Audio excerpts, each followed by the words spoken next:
clínicas com atuação na realização de exames laboratoriais na área de microbiologia, micologia e parasitologia, realiza consultorias em laboratórios de análises clínicas e atualmente é professora assistente na Universidade de Caxias do Sul. E tem experiência na área de farmácia com ênfase em microbiologia, micologia e parasitologia. Então, muito obrigada por ter aceito o convite. Muito obrigada, eu que agradeço vocês pelo convite. Fiquei super feliz que vocês criaram essa liga, né? Porque não tinha, né? Pelo que eu entendi, foi nesse semestre que vocês conseguiram.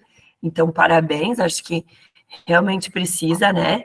Criar uma liga, puxar infecto, puxar microimuno, porque, né, vocês já estão no quinto, mas daqui a pouco, mais adiante, vocês vão ver, né, que independente se é parasita, se é bactéria, o que for, é algo bastante prevalente, né, dentro da rotina.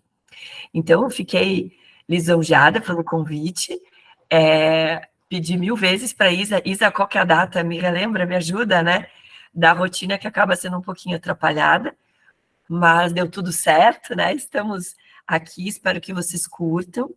A gente vai fazer uma revisão geral, assim, na verdade, de uma forma breve, né, sobre os parasitas intestinais, na atenção primária à saúde. Espero que vocês, né, fiquem bem à vontade, sim, para questionar, para tirar dúvidas, para perguntar em qualquer momento, do que eu souber eu posso ajudar. Só vou fechar a porta que vai ter aula aqui daqui a pouquinho.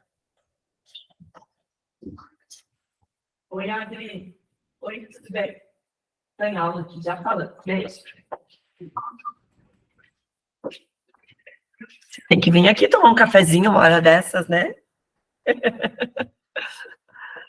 Então, tá. Vou trocar a tela aqui, qualquer coisa vocês me chamam. Então, tá. Então, o pedido foi para falar sobre infecções parasitárias, né?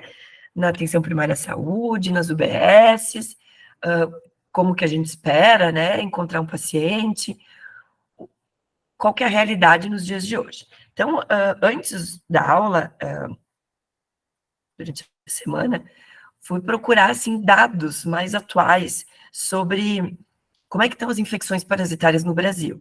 E a gente não tem muito estudo, a gente não tem muitos dados formais, porque não é uma doença de notificação compulsória, é uma doença que ela vai ser relatada em artigos por pesquisas, e nas pesquisas a gente tem como público principalmente crianças e adolescentes, então é nisso que a gente vai se embasar mais os dados, porque é as pesquisas que a gente tem, e também pesquisas com números negativos também não são liberadas, né? Então, por exemplo, pesquisas que tiveram pouco encontro de pacientes positivos, acabaram não sendo postadas, publicadas, né? Então, é uma área que carece bastante. Outro ponto que a gente tem que pensar é que o Brasil é muito grande. Condições sanitárias completamente diferentes no Brasil todo. E isso também dificulta um pouco, né, a questão de tentar pensar de uma uniformidade, né, na forma de publicações, o quanto isso se torna difícil de tentar caracterizar as diferentes regiões. Mesmo o Sul tendo uma qualidade melhor de saneamento básico, rede de esgoto e tudo mais, a gente ainda tem infecções parasitárias. Eu consegui alguns dados, então queria só trazer aqui para vocês. Esse aqui é um estudo antigo, de 2005, tá? Que fala que temos no Brasil uma prevalência geral de 15% a 80%, só que 15% a 80% é uma faixa enorme, né, se a gente for ver. Então, não diz muito, claro que isso vai depender muito do estado. Muito comum, né, a gente vê em crianças, poliparasitismo, e as principais infecções seriam Ascaris, Trichiuris e Giardia, o mais encontrado. O que a gente tem, né, assim, de dados, que a gente encontra também, que o Ascaris é a segunda infecção mais comum do planeta, com de 807 a... Esse dado não ficou muito bom, né? A mais de 1 milhão de pessoas acometidas. Claro que a gente sabe que na África também é um continente com o maior número de parasitoses. Ela está totalmente relacionada com a falta de saneamento básico. Então, pensando em vocês, né? Eu não sei se tem gente de outros cursos aqui, ou só medicina? Isa. Inscritos na Liga só medicina, mas poderiam outras pessoas de outros cursos se inscreverem. Tá, mas tudo bem. Mas aí eu foco um pouquinho mais na medicina. Então, pensando assim, né, pessoal, na alta prevalência que a gente tem em locais sem saneamento básico, é pensar que qual é o público que vocês estão atendendo, né? É uma unidade básica de um bairro que não tem estrutura, que não tem saneamento básico, ou é uma UBS aqui do Cruzeiro, que atende mais a população ao redor, né? Isso também cabe muito, né, no entendimento de vocês de como atender esse paciente. Claro que ter ou não saneamento básico não é a única coisa, mas é algo bastante relevante para o número de pacientes que vocês vão atender com possíveis parasitoses. Está muito relacionado com a pobreza, com a baixa condição socioeconômica, com a falta de informação, e aqui como ela tem, né, com poucos estudos epidemiológicos. Só para fazer um comentário, a gente está fazendo aquele trabalho, eu não sei se vocês fizeram na época de vocês, talvez em uma outra aula, eu mostrava algum parasita que dava nas escolas. A gente foi numa escola no bairro Esplanada, indo lá para a Terceira Légua. É uma comunidade totalmente... eles têm saneamento básico, mas eles são bastante isolados, no sentido que eles ficaram surpreendidos que a universidade foi até lá, e que os jovens não conversam que nem eles. Olha a percepção que eles tiveram, né? Adolescentes, isso. E daí eles não têm internet muito lá, porque não tem sinal de internet nesse local. O que chamou muita atenção quando a gente falou assim, quando vocês ficam muito no celular, os adolescentes nos olharam assim, né? É só quem tem Wi-Fi, não tem sinal de celular e poucas casas tinham Wi-Fi. Então, parecia assim, um mundo meio paralelo em Caxias do Sul, né? Viver sem internet em um local dentro de Caxias, porque bem dizer, Terceira Légua é quase em Caxias. E daí, fazendo exames nas crianças, a gente encontrou 2 crianças com giardia. A gente não conseguiu fazer todas, a gente fez só 15 até agora. De 15, 2 crianças com giardia. E uma criança que chamou a atenção, ela tinha enteróbios e trichiuris. Engraçado que o trichiuris em Caxias, em todas as escolas que eu faço, geralmente eu pego um trichiuris. Então, tu vê, a gente não tem epidemiologia de Caxias. O que a gente tem um pouco aqui, que a professora Bárbara fez, e o que a gente vem coletando de dados. Mas o nosso N é muito pequeno. Então, vejam como a gente tem parasitoses em Caxias. Era um bairro que tinha saneamento básico, né? Claro, atendiam crianças de locais um pouco sem saneamento, assim, mas encontramos pacientes positivos. Fizemos uma atividade aqui no Jardelino Ramos também, super perto aqui da UX. Encontramos também casos de giardia ali. Claro que todas essas famílias, quando a gente entra em contato para mandar o laudo, para encaminhar para o UBS, para essa criança ser tratada, todas eram, né, de famílias complicadas. O que seria uma família complicada, né? De difícil acesso, de difícil informação para essa família, que elas entendessem a importância disso, de fazer o tratamento, de toda a família tratar. Então, isso cabe também para vocês entenderem que não é simplesmente fazer o diagnóstico e tratamento, mas como lidar com as famílias, explicar a problemática, estar atento na prevenção e explicar e adaptar a prevenção dentro da realidade desse grupo, né, desta família, né, desse núcleo que vocês vão estar envolvidos. Então, de início, eu já começo pautando a nossa conversa, né, que eu quero que seja uma conversa, por favor, né, o tempo inteiro vocês podem, né, me questionar, colocar exemplos de vocês, porque realmente, né, são coisas que permeiam a nossa cidade, é isso que acontece, né, por exemplo, o Jardelino, por mais centro que é, por mais saneamento até que eles tenham, a gente encontrou crianças, né, e, enfim, né, com certeza elas tinham um comprometimento ali no seu desenvolvimento. E um estudo mais recente que eu achei, foi uma revisão sistemática de 2021, que avaliou a prevalência de infecções parasitárias intestinais no Brasil, e mostrou que o Brasil tem uma prevalência de 46%, com índice de confiança de 39,54 em todo o Brasil, independente da idade. É bastante, se a gente for pensar, né? Coloca ali metade da população, altíssimo, se a gente for pensar. A prevalência varia por região, ó, 37% no Sudoeste, 51% no Sul, eu achei alto, tá? Nordeste, 50%, Norte, 58% e Centro-Oeste, 41%, respectivamente. O que acontece com esses estudos, né? Que eles também comentavam, existia um viés muito grande, porque eram estudos em escolas ou em locais onde tinham falta de saneamento, exatamente como eu faço aqui nos meus estudos. Então, claro, a minha prevalência da alta, Se em 10 amostras eu estou com 3 positivas, vai, 3%, é 30% das minhas amostras. Então, existe um viés muito grande nessa história. Eu achei valores um pouco alto demais, tá? Mas eu trouxe para vocês verem, tá? Concordo que Norte e Nordeste seriam mais altos esses índices, em função de o que não foi que mostrou aqui exatamente. Foi mais ou menos o que mostrou aqui, deixa eu ver. Enfim, nós teríamos mais do que o Nordeste. Acho meio improvável isso. Mas o que eu esperaria, né, pensando em população no Brasil todo? Norte e Nordeste, né, e Centro-Oeste e Sul, ali uma quantidade menor.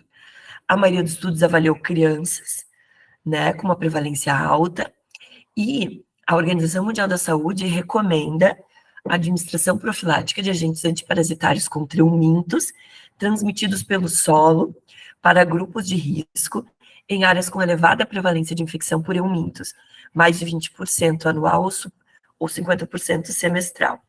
Então, isso que quer dizer, né? Que no Brasil, apesar da falta de saneamento básico, claro, tanto a Organização Mundial da Saúde quanto a Anvisa no Brasil ainda recomenda a desparasitização das crianças. Eu vou falar isso lá no final com vocês.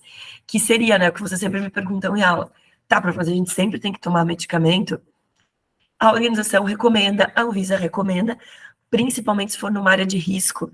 Só que, então, imagine vocês atendendo uma população numa área sem saneamento, o recomendado seria tratar essas crianças.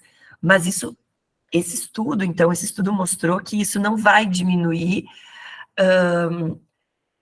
como é que eu vou dizer assim, isso não vai diminuir o índice de crescimento, as crianças, não vai mostrar uma redução do desenvolvimento físico, psicossomático, social, com atividades assim, né, dessa desparasitização. Isso é um tapa-buraco, né, mas é o que a gente tem ainda no Brasil, porque eles ainda não investem, né, tanto quanto deveriam em saúde, educação e assim diante. Então, esse estudo é com muitas contradições, apesar de ser uma revisão sistemática. Acho que os artigos selecionados têm alguns problemas, mas mostram algumas questões.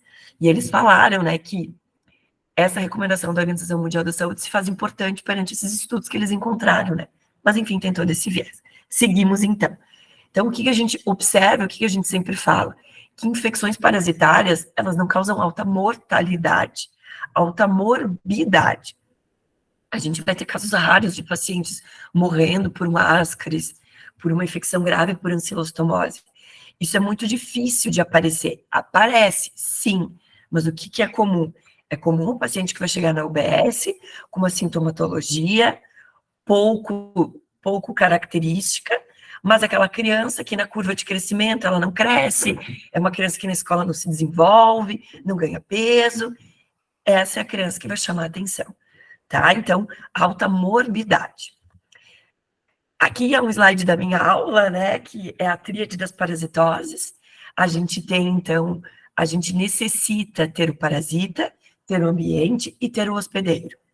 São necessárias essas três coisas, né, esses três tópicos para que uma infecção parasitária aconteça. A gente pode ter um ambiente péssimo sem saneamento básico, mas se não tiver parasita, não tem infecção parasitária. A gente pode ter um parasita, mas se ele não tiver um local para se desenvolver como um ambiente sem tratamento de água, sem tratamento de esgoto, dejetos sendo colocados a céu aberto, o parasita não sobrevive. Então, a gente precisa ter um ambiente propício, então, a falta de saneamento básico para ter o parasita. E, junto com isso, a gente tem que ter um hospedeiro. Qualquer pessoa pode ter parasitose, qualquer pessoa. Não existe história do imunocomprometido e imunocompetente. Qualquer um pode ter. O que a gente observa é que o imunocomprometido, sim, pode ter uma sintomatologia mais grave. O que a gente observa é que crianças até 2 anos, a clínica pode ser muito mais grave pelo sistema imune, idosos pelo sistema imune também mais fragilizado, uma clínica mais importante, e crianças, eu diria assim, em geral, pelos seus próprios hábitos, né? Falta de higiene, mão na boca, não quer lavar a mão, brincadeiras, né? Muito contato entre as crianças, muita troca de brinquedos na boca. Isso tornam as crianças uma população muito mais suscetível, e também por isso as infecções são, os estudos são feitos muito mais nessa população. Então, é necessário o parasita, o ambiente e o hospedeiro.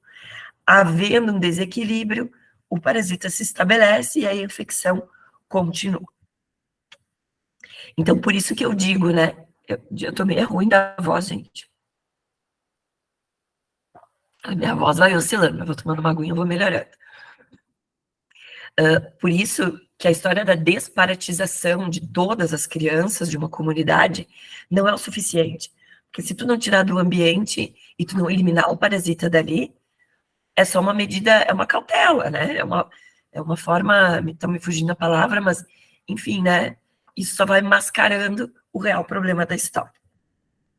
Então, lembrando dos enteroparasitas, a gente tem o grupo dos eumintos e o grupo dos protozoários.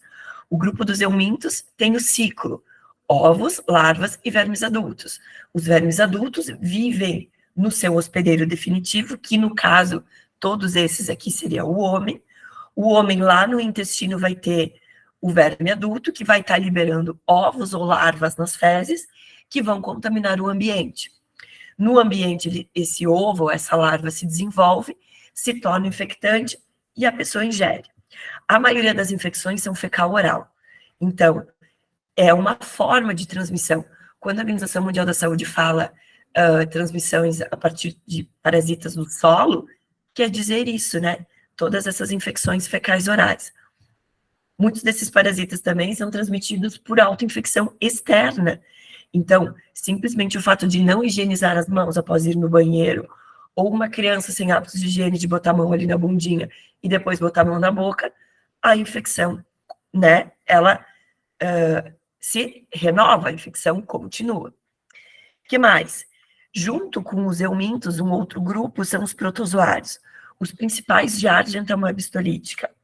Aqui eles são protozoários, então só relembrando, tem as morfologias de cisto e trofozoito.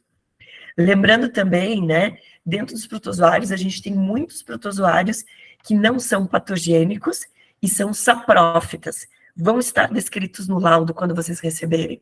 Então, presença de cistos de entamoeba coli. O que acontece? Se eu tive lá na escola vários com entamoeba coli, tem que tratar esse paciente?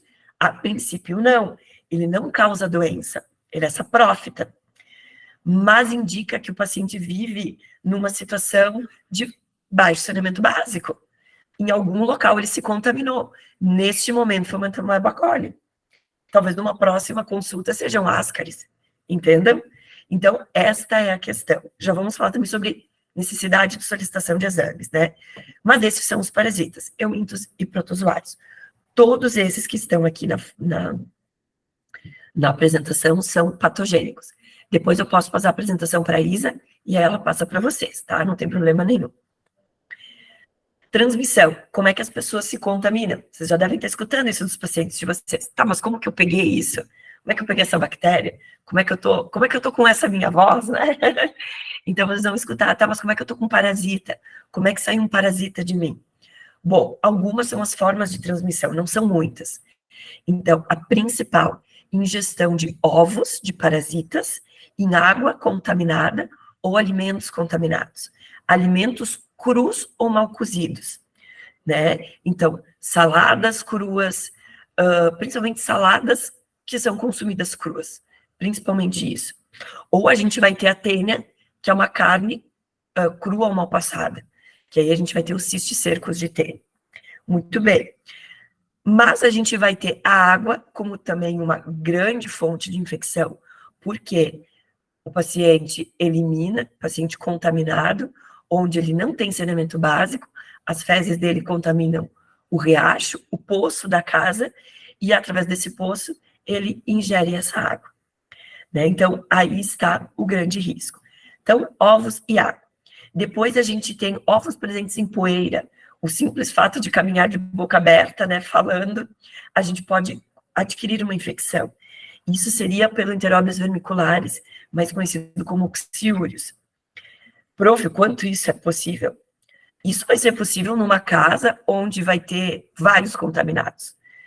caminhando na rua, isso não vai acontecer. Vai ser numa casa onde tem pessoas contaminadas, onde os ovos se depositam no ambiente, a pessoa senta, bate uma toalha, bate um lençol, o ovo vai para o ambiente, a pessoa se contamina. Então, vejo que esse não é uma forma tão comum de transmissão. Eu ainda fico com ovos em água e alimentos. Outra forma, penetração de larvas na pele intacta. Aqui a gente tem o amarelão, que é o ancilóstoma, e a estrongiloidíase. Aqui a recomendação, prevenção, andar de pés calçados, né? Não pode andar descalço. Simples, difícil para uma criança isso, mas é uma simples forma de informação. O quanto dessas parasitoses a gente tem aqui na nossa região? Pouco. Não é tão comum, porque esses parasitas, eles gostam de um terreno mais arenoso, então a gente não tem tanto esse tipo de infecção aqui. Ainda continuo com água e alimentos. As nossas orientações de prevenção na consulta tem que ser nesse sentido. Autoinfecção externa, sim, a gente tem o enteróbios, que é a principal forma de transmissão fecal-oral, o Strongyloides stercoralis também, não tão comum, mas eu diria que a autoinfecção externa por enteróbios vermiculares e agroalimentos contaminados, por todos esses outros, seriam mais comum. E a tênia, né, que daí a gente não vai ter em criança, a gente vai ter que pensar num outro grupo populacional, e aí vocês vão estar atendendo um paciente adulto. Ah, mas aí as outras pessoas da família podem ter teníase se todos comerem carne crua mal passada, senão o restante da família vai ter contato com os ovos deste paciente que está eliminando através da sua tênia. Não ficou bom. Uma família que só tem teníase, este pai da família, por exemplo, vai estar eliminando ovos nas suas fezes, que contaminarão o ambiente. As pessoas da sua família farão a ingesta de ovos, e estes ovos que o restante da família vai ingerir, vão se transformar num quadro de cisticercose, certo? Então, a teníase, ela não é transmitida entre pessoas, e sim a teníase vai se transformar em cisticercose em outras pessoas pela ingestão de ovos. Ok? Então, vejam, num paciente de vocês, lá na UBS, lá na UPA, o que a gente espera de orientar o paciente? Água e alimentos. Tá, mas como é que... Já vamos falar de prevenção aqui. Como que a gente vai orientar sobre... Você vai ter que ferver a água para uma pessoa que compra um gás por mês que custa R$80 e ferver a água e gastar o gás para isso. Eles não vão fazer isso, é custo para essa família. Higienizar os alimentos na água. Como é que ela vai higienizar os alimentos na água que está contaminada? Não serve de nada. Então, acho que a melhor recomendação de todas seria colocar uma colher de quiboa, uma colher de sopa num litro de água. E ali vai higienizar os alimentos e essa vai ser a água que vai tomar. Até que ponto isso é possível? É a melhor recomendação, eu acho. Mas, se possível, ferver a água ou comprar água mineral potável, ótimo. Né? Higienizar os alimentos numa água potável, ok. Né? Essas seriam as principais orientações que a gente tem aqui. E hábitos de higiene em geral. Higienização das mãos, né? Lavar as mãos antes de comer, depois de ir no banheiro. Essas orientações gerais para essa população. Pergunto, pessoal, já orientaram famílias alguma coisa sobre isso? Me contem. Eu nunca cheguei a recomendar. Ainda não? Não pegaram nenhum caso, assim, de parasitoses, assim, de...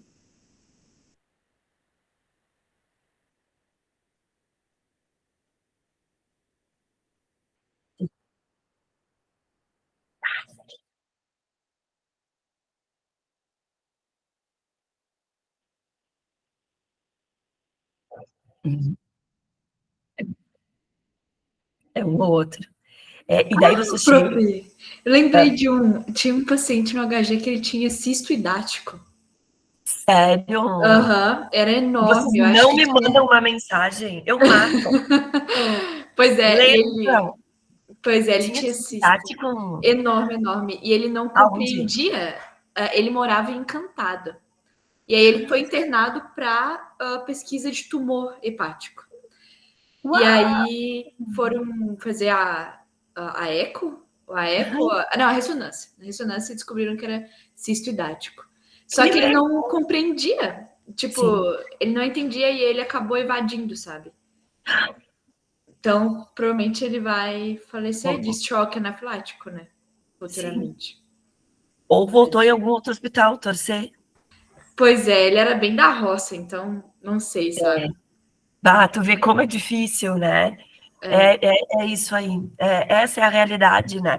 Então, assim, o momento que a gente conseguir pegar para tentar dar alguma orientação, né? O quanto isso é importante. O Jerônimo falou, né? O Seclin já recebe algo mais crônico. Olha só, doença celíaca para giardia. Meu Deus! Onde é que perderam esse diagnóstico de giardia, né? É uma coisa, assim, tão simples, né? Mas passa. Chega num ponto com intolerâncias à lactose também. Muitos diagnósticos se confundem com isso, né? Então, isso aí. Lembra de me mandar um WhatsApp só com o atendimento do paciente. Não precisam me passar maiores informações, só me passem o atendimento. Voltando. A prova fica doida, né? Algo que mas é que tem, né? É que nem isso do cisto hidático é uma coisa que não aparece muito, né?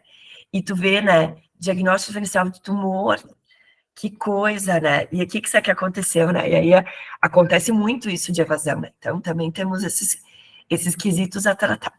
Bom, seguimos. Aqui é uma tabelinha que daí depois vocês olham com calma, mas mostra, né? O parasita, a forma infectante, a forma que o paciente se contamina, como que se dá a penetração no hospedeiro. Então, a larva vai ser através da pele, o ovo através da ingestão, e a localização no hospedeiro. Então, onde é que fica o parasita? Onde é que fica o verme adulto no hospedeiro definitivo? Então, o Ascaris, intestino delgado, Enterobius, intestino grosso, e assim por diante. Um pouquinho só das informações. Mas vejam como intestino delgado, intestino grosso, acaba não fugindo muito do que a gente falou. Sinais e sintomas. Então, o que a gente espera encontrar no paciente lá da UBS, né? Da UPA, talvez? Sintomas inespecíficos. Eu pensaria isso até mais numa UPA associada a uma escola. Toda escola tem uma UPA associada. Desculpa. Toda escola tem uma UBS associada. E eles trabalham muito juntos. Não sei se vocês já tiveram essa experiência, mas eles trabalham muito junto. Qualquer observação eles mandam para a UBS e assim eles fazem essas trocas. O que a gente esperaria de sintomas? Aqui a gente pensa até mais em crianças, né?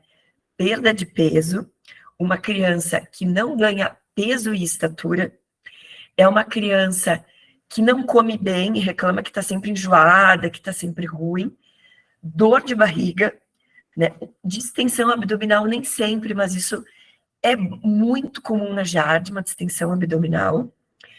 Às vezes diarreia, às vezes diarreia, constipação, isso também é muito comum na giardia. É uma criança braba, incomodada, irritada, mas isso é difícil de avaliar, né? E distúrbios do sono, uma criança que dorme mal. O que eu penso, assim, mais para avaliação de uma criança, né? Pensando num pediatra, a curva do crescimento, se está acompanhando ou não. Se não está acompanhando, pode ser N motivos, mas um deles é parasitose, porque a gente não tem um sintoma específico. Aquela criança que reclama muito de dor de barriga, pensar, né, em parasitose, mas também a gente pode pensar em muitas outras coisas, né? Até uma intolerância à lactose, uma criança que não tem um hábito intestinal adequado, que fica tendo evacuações a cada 4, 5 dias, ela vai acabar reclamando de dor de barriga, dor abdominal. Então, uma boa anamnese, acho que aí vai dando o norte para vocês. Fazer exames laboratoriais e tá com uma absorção de vitaminas.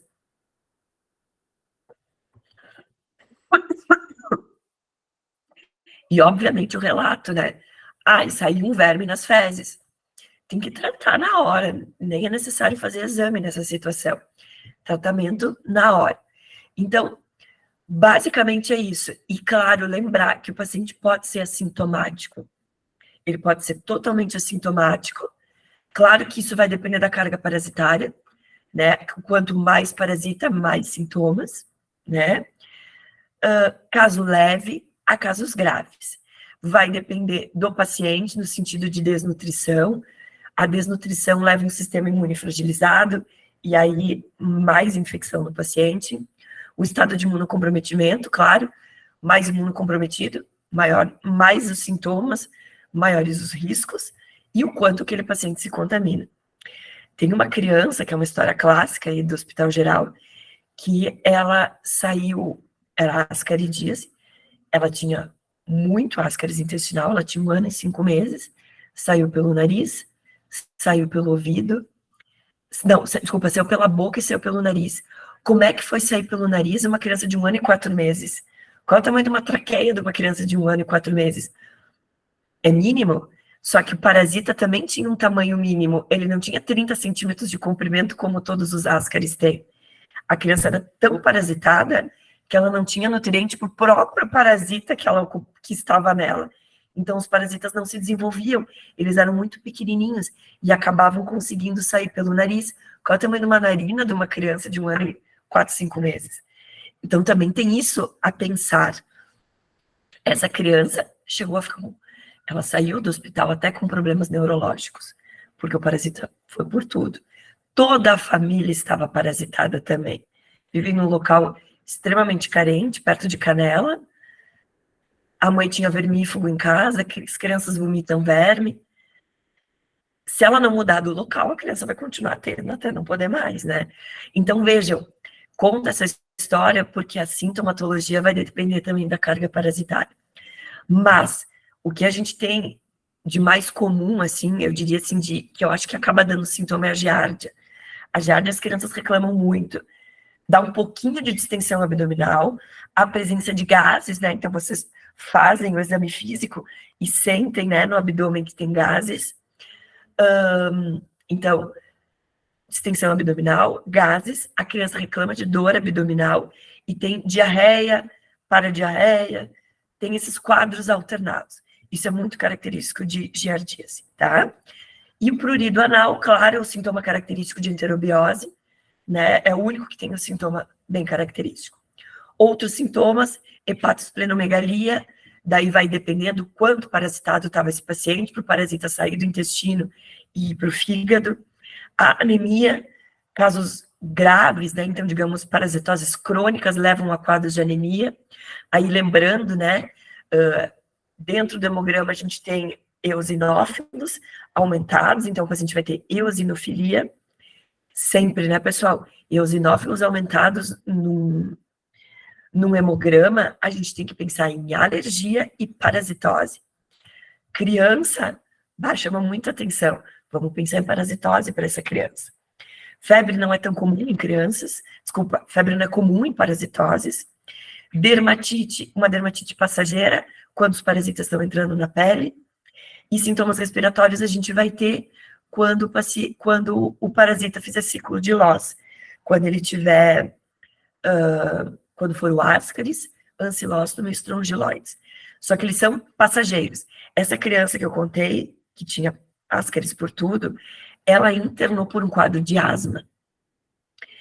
Bom, a asma dela, não dá para dizer se é do parasita, provavelmente não seja algo constitucional. Ela nasceu, então, com o quadro de asma, ela desenvolveu a asma. Mas ela ter ascaris só piora as crises asmáticas dela. Se ela tirar o parasita dela, com certeza as crises de asma vão melhorar muito mais. Vão ter um espaçamento muito maior. Por quê? Porque ela está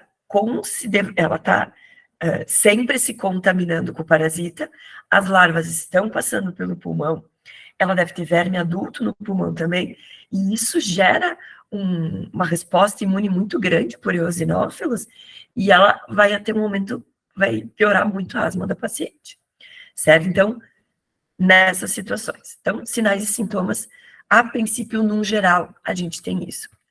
Aqui a gente tem uma outra tabelinha que eu não vou me deter, que fala o mecanismo de desnutrição do paciente, dependendo do parasita. Então, olhem a giardia. A giardia gera muita desnutrição no paciente, porque ela lesa a mucosa, ela altera as sais biliares, ela faz um processo exudativo intestinal, e assim vai, né? Alguns podem ter perda de sangue. Então, vejam, né? Por diferentes mecanismos, o paciente vai piorando mais ainda o quadro de desnutrição.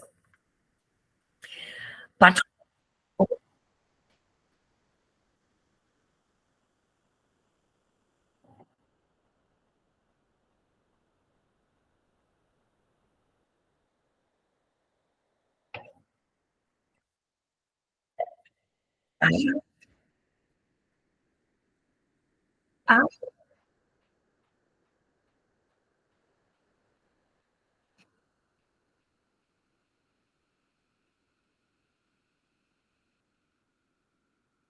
foi.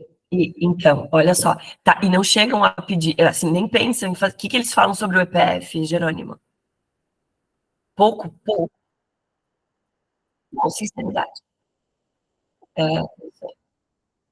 Prof. Pois é. Isso é uma verdade. Eu vejo algumas questões que a gente até vai falar um pouquinho mais para frente, mas já para comentar. Às vezes a gente perde o paciente, né? Ele vem uma vez. Não sei como é que é a relação que vocês veem. Nem sempre ele vai e volta, ir para o laboratório, fazer o exame, levar o exame. Às vezes o exame não dá positivo, até para giardia. Giardia tem uma dificuldade bem grande de diagnóstico, porque ela tem esses períodos silenciosos, mas daqui a pouco eu pensaria assim, né, para vocês, na investigação de uma doença celíaca, investigar uma giardíase também, né? Sendo o principal diagnóstico diferencial, acho que não custaria fazer. Sendo um paciente, assim, que teria condição de ir e voltar, que não seria um paciente que iria fugir dessa história, né? Valeria a pena, apesar de eu ver que cada vez mais...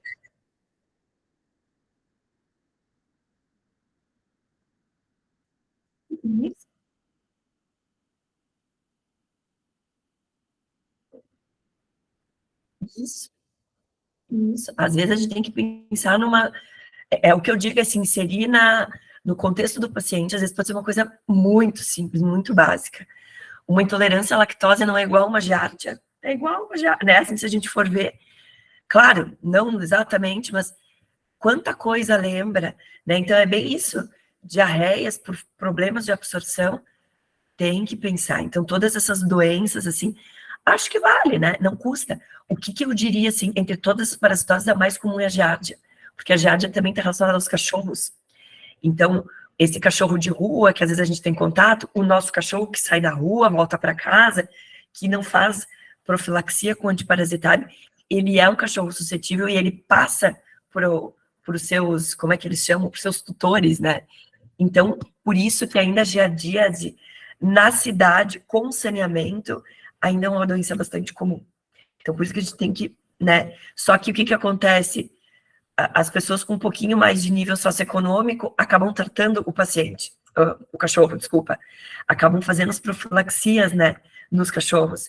Então, é essas questões, acho que é entender a realidade do paciente e pensar em possibilidades. Bem certo isso, Jerônimo, não ir tão além, pensar em todas as possibilidades. Prof. Oi. Uma coisa que eu queria comentar também, que ontem a gente teve aula de diarreia aguda com a prof. Jorge de gastro, e ela falou sobre o EPF, ela falou que ela acaba não pedindo porque na vida toda dela, desde formada, ela nunca viu um EPF vir positivo. Então ela acaba não pedindo porque acaba, tipo, sendo inútil, meio que, basicamente, foi o que ela disse, sabe? Então, o que acontece? Aí que tá. Existem não é um exame de alta sensibilidade, né? Então, o que eu vejo, né? Tem os seus seus vários poréns. Ele vai dar positivo se o paciente está bem parasitado, né? E aí, se ele está bem parasitado, às vezes ele já está eliminando verme, né?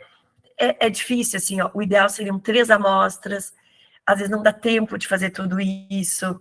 A sensibilidade do teste não é tão alta. Eu queria procurar, mas eu acho que é abaixo de 50%. Então, também tem esses percalços. E, às vezes, também, como tratamento, acaba sendo albendazol, né? A nitazoxanina, que pegam vários pacientes, várias parasitoses, acaba ficando meio desnecessário. Concordo, né? Mas é isso, né? vai do contexto, vai da situação, né? Às vezes é necessário, às vezes, né? Queria ter participado dessa aula de diarreia aguda, interessante. Ela fez a diferenciação das infecciosas. Tu diz em relação a viral e bacteriana? Isso. Sim, foi bem boa a aula. Que legal, nossa, deve ser bem legal. Foi bem microbio, assim, a aula. Porque eu vou te dizer, tem diferenças importantes entre viral, bacteriana, né, parasitária. A parasitária é completamente, não é nada aguda, né? Ela vai aparecendo aos pouquinhos, diferente de uma infecção, né, bacteriana, viral, enfim. Muito bom. Ai, que legal. Às vezes a gente queria participar de algumas aulas aí de vocês, né, que se juntariam um pouco com as nossas, né, e daí a gente puxaria alguns exemplos bem legais. Bom, então aqui para voltar um pouquinho das particularidades, a gente tem que Ascaris pode dar obstrução intestinal, a gente pode ter eliminação de parasitas no vômito e nas evacuações. Claro que aqui pensando em parasitas grandes, a gente tem Ascaris e Tênia nessa situação, o prurido anal na enterobiose, o prolapso retal na tricuríase, que isso é muito difícil de aparecer, anemias crônicas, pensando, né, na ancilostomose, que é aquele paciente que está perdendo sangue a longo tempo, né, uma anemia crônica, e aí ele vai ter, vai aparecer o quadro de anemia por uma perda crônica de sangue. Pacientes imunocomprometidos, principalmente HIV, lembrar que estrongiloides pode fazer uma disseminação séptica e levar o paciente a óbito por uma autoinfecção interna. Isso pensando, né, vou para onco, também pacientes oncológicos, vou para onco, vou para infecto. Não esquecer do estrongiloides nesse contexto, porque estrongiloides, paciente rural, pode ter ali um link, e aí ele pode desenvolver um quadro séptico, ele já está imunossupresso e pode ir a óbito. Pacientes que têm neurocisticercose, né, então os quadros de convulsão, síndrome de Leffler, que a gente já falou, né, na questão dos parasitas que passam no pulmão, síndrome de má absorção na giardíase, fazendo aí o paralelo, né, com a doença celíaca, disenteria sanguinolenta na amebíase, então aí tá com diarreia com sangue muco, o que pode ser? Se a gente pensar em parasitas aqui do nosso meio, uma entamoeba histolítica, diagnóstico dificílimo de pegar no EPF, é muito difícil de pegar no EPF, mas pode ser que apareça, né? Então tem esses quesitos aí. Então alguns detalhes, assim, para sair um pouco do geral. O diagnóstico, então, ó, EPF, então tá aqui, ó, um exame negativo não afasta o diagnóstico. Tá, mas para que serve? Assim, um exame positivo confirma, ok? Mas se pensar no lado do médico, um exame negativo não afasta, para que me serviu o exame? Né? Então, o que a gente recomenda? O ideal são 3 amostras, com intervalo de 7 dias entre as amostras. O laboratório tem que fazer uma técnica adequada, é um exame que tem que ter uma maior atenção do laboratório, né? Tem laboratórios, gente, que esperam um dia da semana para juntar todos e fazer. Não pode. Os parasitas, se não estão no formol, já morreram, por isso que o exame não é negativo, né? Então, se o paciente tiver, por exemplo, então agora eu vou defender um pouquinho meu lado, Ascaris, Trichiuris, Ancylostom, Strongyloides, e Tênia, a gente vai encontrar o ovo. Por quê? Ou a larva. Porque eles liberam muitos ovos por dia. Muitos ovos. Um Ascaris é 200 mil ovos por dia. Como é que não vai aparecer no EPF? Né? Agora, uma giardia, uma entamoeba histolítica, os protozoários, eles têm períodos silenciosos, realmente. Às vezes é um diagnóstico difícil de fazer. Tá, mas e por que dá sempre negativo? Aí são alguns problemas nos laboratórios, né, turma? Laboratórios. É certo fazer o exame uma vez por semana, junto os exames da semana. Ah, hoje eu vou fazer todos os EPFs. Errado. Qual é a quantidade de conservante para fezes? Isso é uma coisa que passa. E aí, os parasitas que estão lá dentro morreram. O exame deu negativo. Às vezes o paciente só traz uma amostra em vez de trazer 3. Tem muitos poréns nessa história que dá negativo e tira a credibilidade do exame. Então é isso, né? Então vejam como é a realidade, né, turma? A realidade é essa. Na prática, vocês vão ter que tirar o parecer de vocês. A prof. Georgia disse, para mim eu nunca peguei um. Pronto, para ela não serve. Vocês, daqui a pouco, vão trabalhar no OBS, pede, também não me serviu. Né? Então, vocês vão ter que ter o parecer crítico de vocês. Vocês me escutam, escutam o prof, escutam outro aqui, escutam lá, e vocês aplicam e vejam o que vocês tiram. Isso é um pensamento crítico que a universidade quer, né? Mas, claro, somos referências, né? Com certeza a gastro tem um peso bem importante. Bom, daqui a pouco a gente perde o paciente, já vamos tratar. Acho que são, realmente são pontos a levar em consideração, tá? Bem importante esses comentários.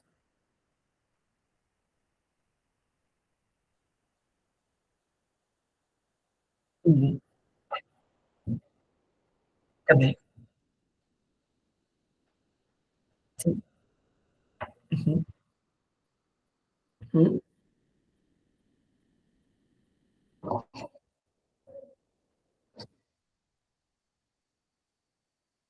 Isso, exatamente, exatamente. Porque vocês têm que pensar que, né, são pacientes e pacientes. Tem aquele que insiste, que vai, que volta, que vai, que volta. Tem aquele que diz, isso é meu, né? Tem pessoas que meio que desistem, não voltam mais. E a gente tem que ser assertivo na história, né? E isso cabe muito ao médico, ser assertivo, né? Claro que isso é com a experiência de vocês. Então, é um caminho que vocês vão trilhar. E o quanto bonito é isso, né? De vocês conseguirem encontrar, né, o melhor caminho de vocês dentro, né, do segmento que vocês forem seguir. Isso aí. Hemograma, olhem que simples, é um exame de triagem, muita gente faz. Apareceu eosinofilia, a gente tem que pensar em parasito, mas não ter eosinofilia não significa que não tem parasita, né? Outra coisa bem importante, giardia não dá eosinófilo. Eosinófilo aparece em eumintos, não aparece em protozoários. Então, também, né? É uma observação importante. Mas giardia é o que mais aparece. Então, é os contrapontos. Exames de imagem.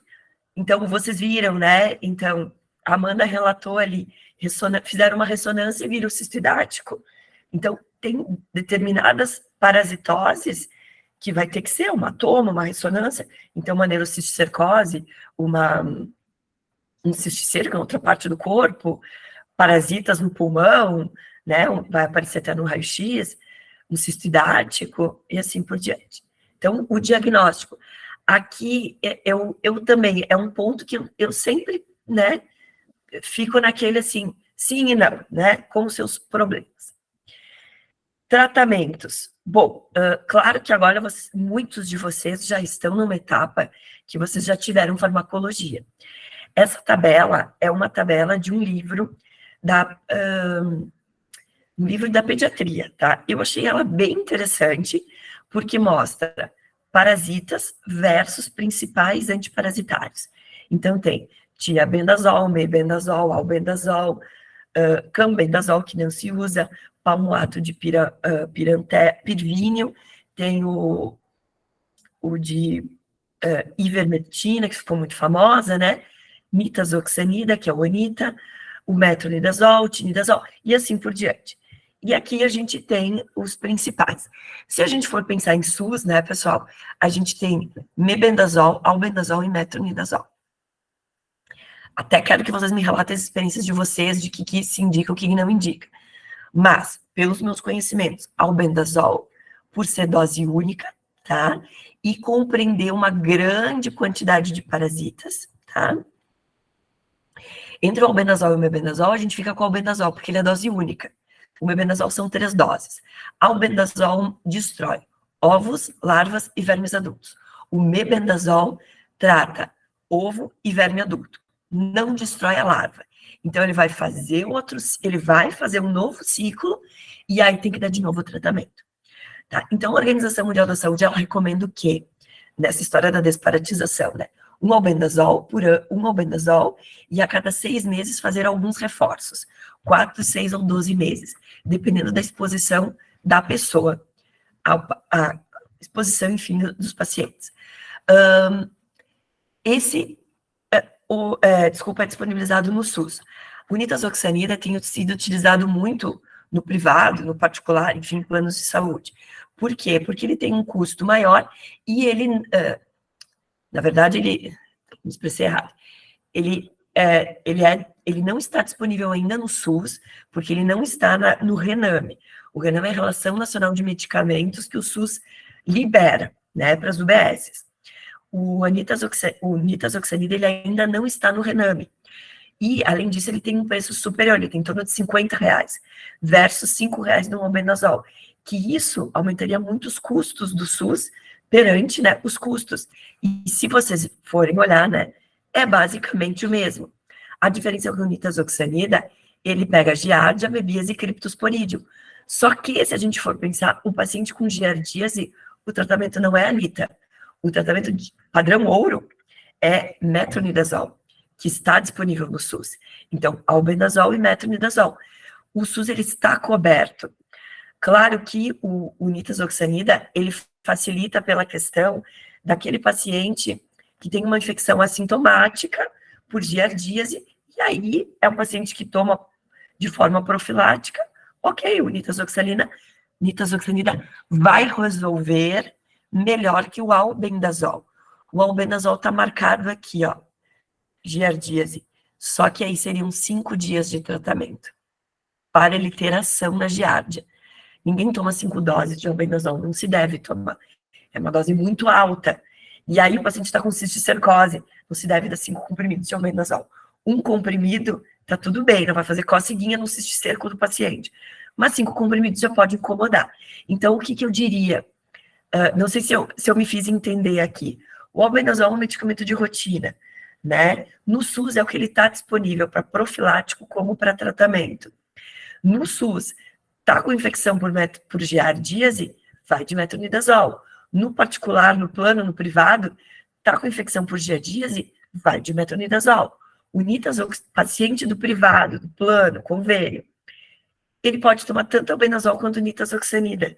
Só que o nitazoxanida, ele teria um efeito maior na giardíase, pensando numa forma profilática. Tá? Pensando numa forma, assim, de uma situação assintomática. Outros desses, tem muita gente que de costume toma ivermectina. A ivermectina é muito bom para ascaridíase, mas peca em outros, né? Não sei, eu não acho um medicamento assim bom. Enfim, e outras medicações aqui, pontos, né? Alguns pontos aqui a serem detalhados. Pessoal, alguma consideração sobre tratamento? Já prescreveram alguma coisa disso? Ainda não? Ainda não.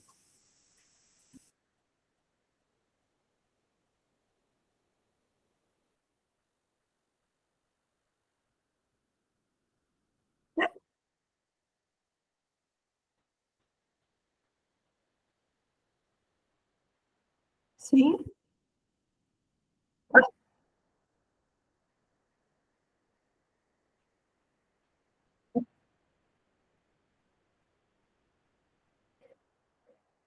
Isso, Sarcóptes. Sarcóptes café, isso, que tem um monte, né?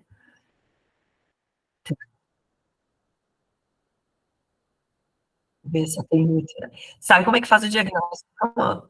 Tem que fazer um cortezinho, bem onde é que tem, dar uma espremida e botar uma fita durex. É assim que tira a sarna, para fazer exame.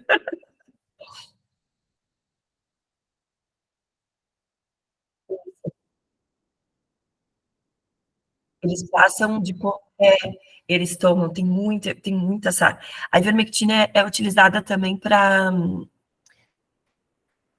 além da esquistossomose, ela tem um outro, que é para tecidual e sanguínea agora. Eu estava lendo hoje. Mas acho que é uma doença africana. Sim, é uma doença africana, sim. Não é utilizada aqui. Sim, mas isso aí. A ivermectina, ela tem um pouquinho desse papel, assim, né? Ela acaba sendo utilizada bastante para ectoparasitas, né? Como sarna, chato, nesse sentido. Esquistossomose, que daí a gente não tem muito aqui, mas tem muita gente que de comum, assim, toma ivermectina, não com a história do Covid, né? de normal, eles acabavam de rotina, assim, por famílias tomando. Mas segue mais o albendazol, assim. Pelo SUS é o que eles mais vão prescrever o albendazol, muito mais que o mebendazol. E metro, se tiver diagnóstico de giardíase, senão acaba não fazendo. Eu tenho horário para terminar mais um pouquinho? Pode seguir, prof. Posso, tá. Eu começo a falar aqui, eu me atrapalho. Eu me animo e vou. Mas estamos terminando. Prevenção. Então, o tratamento medicamentoso, eu gostei dessa frase, né? O tratamento medicamentoso antiparasitário de nada vale se o médico não orientar a profilaxia das parasitoses, enfatizando as orientações higiênicas universais. Por que de nada vale? Porque daqui a 6 meses ele volta de novo com o parasita. E aí ele toma antiparasitário. Só que o que acontece? Às vezes, orientar não vai...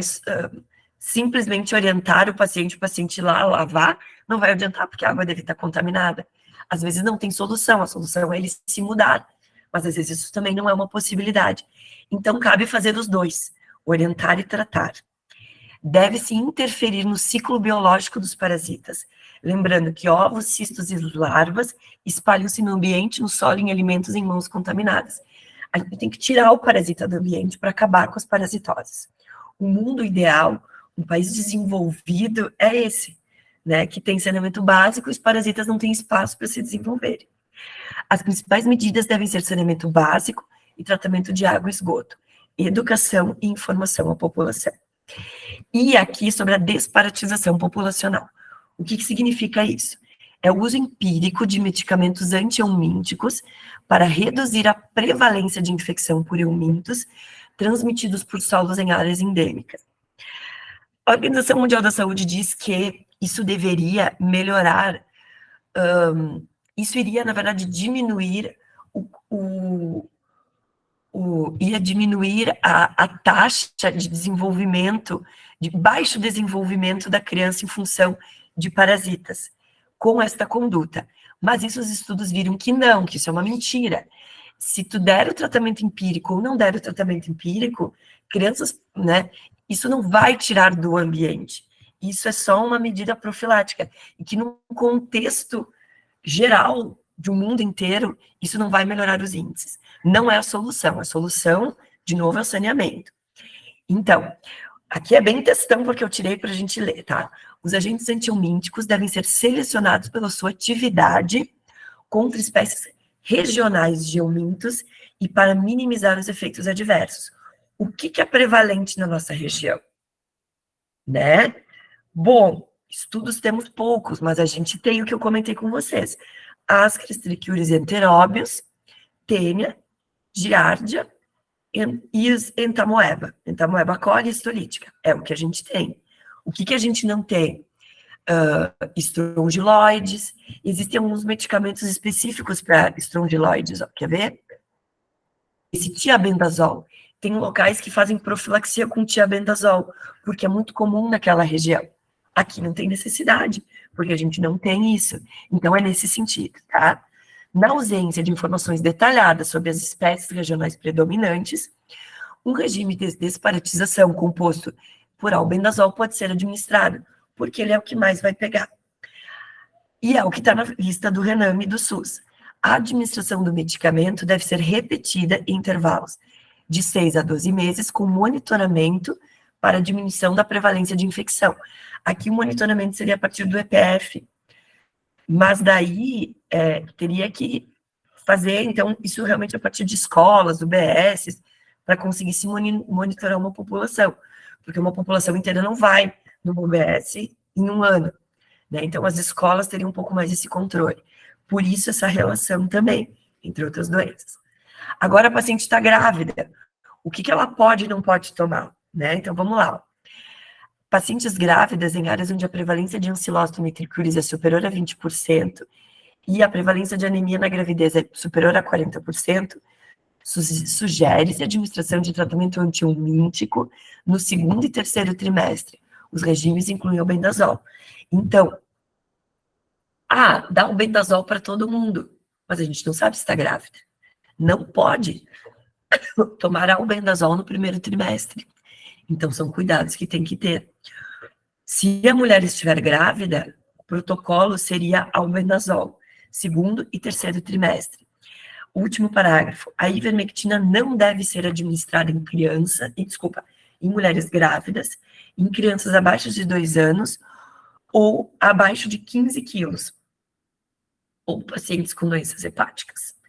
Né? Então, são cuidados que a gente tem que ter para minimizar efeitos adversos e riscos, enfim, né, teratogênicos nas crianças. Pessoal, acho que basicamente era isso, tá? Não me atrasei tanto. A minha ideia era trazer um pouquinho, assim, né, uma passeada, né, sobre sintomas, tratamento, prevenção, relembrar um pouquinho vocês.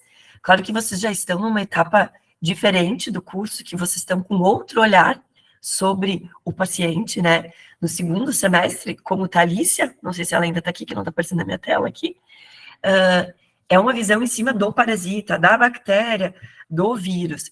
Agora vocês estão vendo a visão do paciente, da sintomatologia. Mas, claro, sempre é importante resgatar e que vocês se coloquem nesse contexto, né? Para tentar resgatar, né, o paciente que vocês vão atender. Acho que o que vocês têm que buscar do segundo semestre nesse sentido é lembrar da epidemiologia, o contexto, como é que se dá a infecção, a transmissão, e estudar as bulas dos medicamentos. Não sei se vocês fazem isso, né? São poucos antiparasitários, se vocês forem ver, comparado com antibióticos, né? A gente tem o albendazol, metronidazol, nitazoxanida, 3. E o mebendazol, 4. Peguem a bula no bulário da Anvisa, a bula para profissionais da saúde, leiam indicações, leiam reações adversas. Olhem só que coisa interessante, eu tomei Anita uma vez e eu fiquei com o olho completamente amarelo. Eu me olhei no espelho e eu disse, eu já estava meio ruinzinha naquela época, eu disse, não é possível que eu estou ictérica. Imagina, chega um paciente, tem Anita, tem muita gente que não consegue terminar o tratamento com Anita, de tanto efeito adverso que tem. As pessoas defendem muito a Anita, mas ele é o que mais dá efeito adverso. Tem pessoas que dão náusea, vômitos, diarreia, eu fico com o olho amarelado, eu fico com a urina é uma coisa super comum, né, ficar um verde canetinha, né, Hoje super a comum. Gente fez o teste do progresso na UFSC. E aí, eu pedi, e aí? Caiu uma questão justamente que falava isso, falava que o paciente ia começar a usar a nitazoxanida e pedia qual poderia ser um efeito colateral do remédio, né? Acertaram? Acho até que tinha mais uma questão com algumas opções, tipo metronidazol, isso. Algumas coisas Teve assim. Mais que uma questão de parasita. Isso. Como que ele pedia? Qual que era a opção?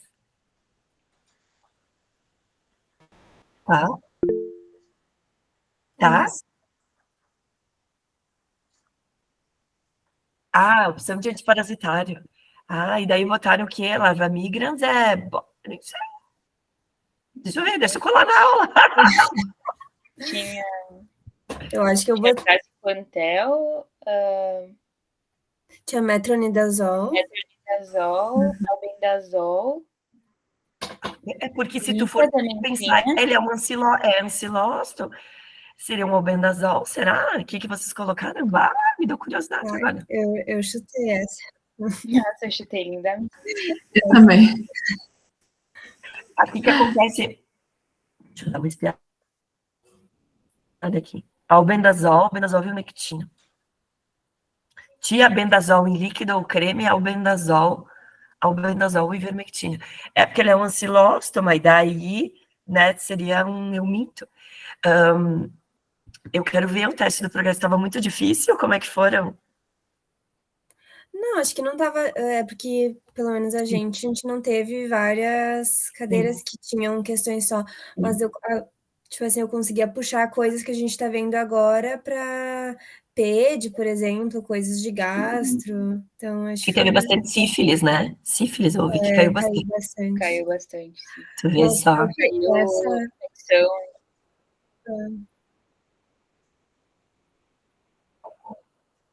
Opa! Que legal. Hepatite também tinha.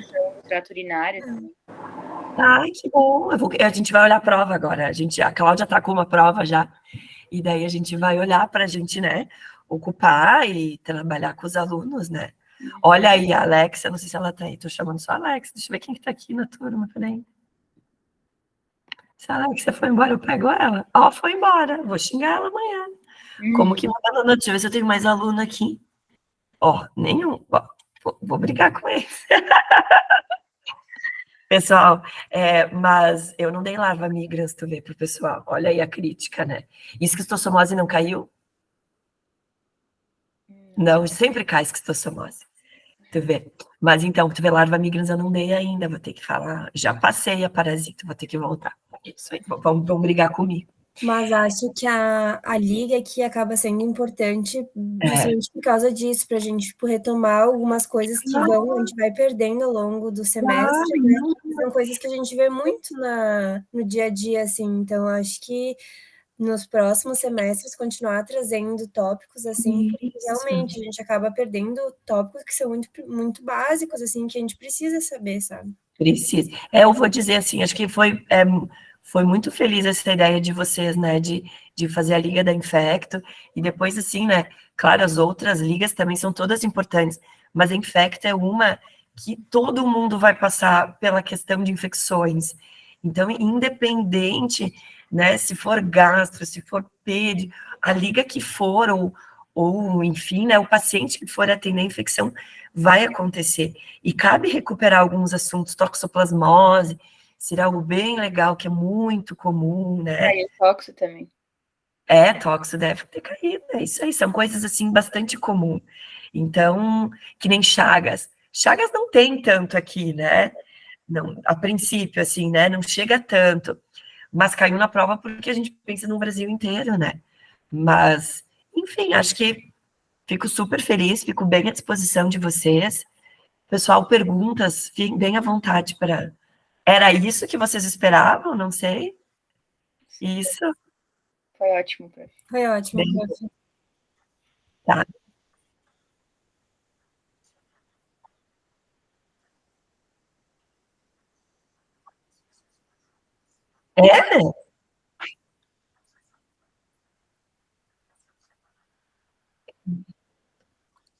Sim.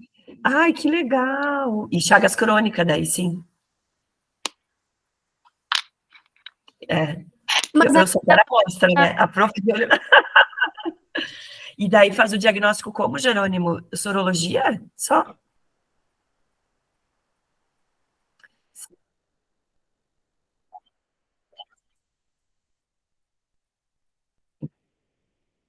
Sim. E outra coisa, já com um problema, assim, cardíaco...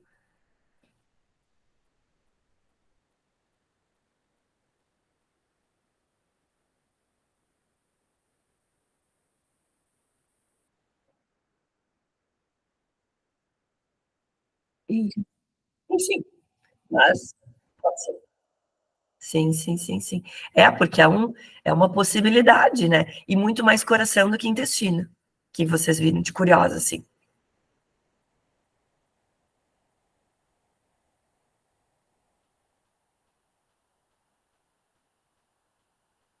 Uhum.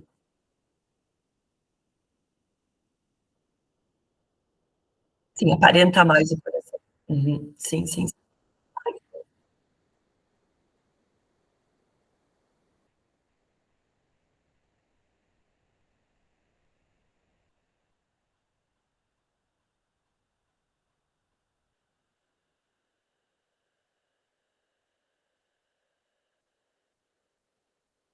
Olha,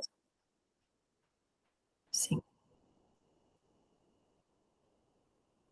Interessantíssimo, porque quantos casos passam desapercebidos por aí, né? E o Rio de Janeiro é uma zona bem endêmica, né? Então, a gente tem também, assim, mas é que em laboratório não chega tanto, daí eu não tenho essas vivências, né? Por isso, porque como o diagnóstico acaba sendo mais sorológico, enfim, ele passa desapercebido pelo parasita, né? E daí eu não tenho tantas essas vivências, mas realmente, olha aí, que bom, bom saber, bom saber. Eu tenho vontade de me infiltrar lá no Seclin às vezes, e ficar lá, disfarçado. Ah,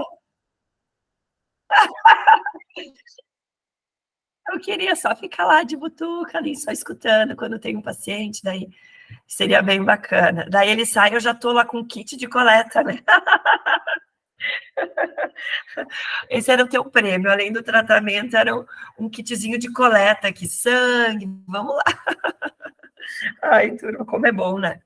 Mas eu fico bem feliz de reencontrar vocês.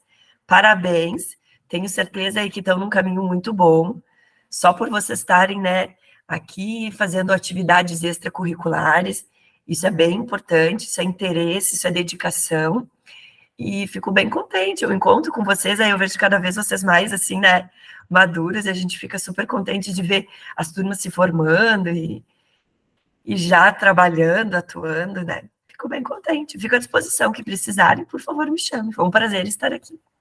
Ai, prof, só agradecer a tua participação, foi muito especial, a gente estava com saudades das suas aulas. E isso aí, que a gente possa continuar com essa parceria nos próximos semestres, que vai ser sempre muito proveitoso. Muito obrigada. Muito